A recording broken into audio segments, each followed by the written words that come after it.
இந்து சமய அறநிலையத்துறை சார்பில் கோயில்களின் திட்டப் பணிகளை முதலமைச்சர் ஸ்டாலின் தொடங்கி வைக்கிறார். அந்த காட்சிகளை பார்க்கிறோம். தகவல்களோடு செய்தியாளர் ஸ்டாலின் இணைந்திருக்கிறார். என்ன விவரம் ஸ்டாலின்?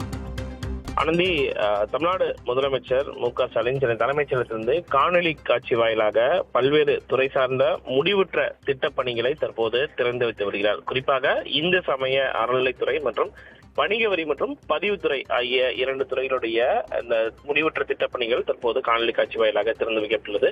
முதலாவதாக இந்து சமய அறநிலைத்துறை சார்பில் 121 கோடியே 43 லட்சம் ரூபாய் மதிப்பீட்டில் 16 திருக்கோயில்களில் 24 புதிய திட்டப்பணிகள் மற்றும் ஒரு உதவி ஆணையர் அலுவலக கட்டடத்திற்கு அடிக்கல் நாட்டி 50 கோடியே 79 லட்சம் ரூபாய் செலவில் 7 திருக்கோயில்களில் 15 முடிவற்ற திட்டப்பணிகள் தற்போது திறந்து வைக்கப்பட்டுள்ளன.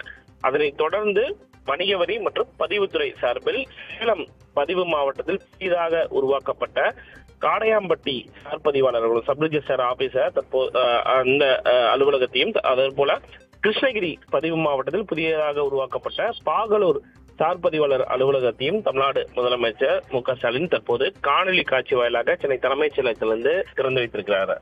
ஆனந்தி, தகவல்களுக்கு நன்றி ஸ்டாலின். கோயில் திட்டப்பணிகளை முதலமைச்சர் மு.க. ஸ்டாலின் காணொலி காட்சி வாயிலாக தொடங்கி வைத்து வருகிறார்.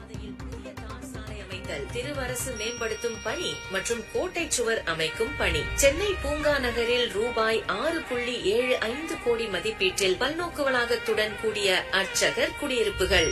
ரூபாய் 3.95 கோடி மதிப்பீட்டில் தேவதானம் திருக்குளம் திருப்பணி. ரூபாய் திராவிட மாடல் நாயகன் மாண்புமிகு தமிழ்நாடு முதலமைச்சர் திரு மு.க. ஸ்டாலின் அவர்களின் ஆட்சியின் கீழ் சிறப்பாக செயல்பட்டு வரும் இந்து சமய அறநிலையத்துறையின் அடுத்த மைல்கல்லாக பல்வேறு திருக்கோயில்களில் புதியதாக அடிக்கல் நாட்டப்பட்ட மற்றும் தொடக்க விழா செய்யப்பட்ட பணிகளின் தொகுப்பு.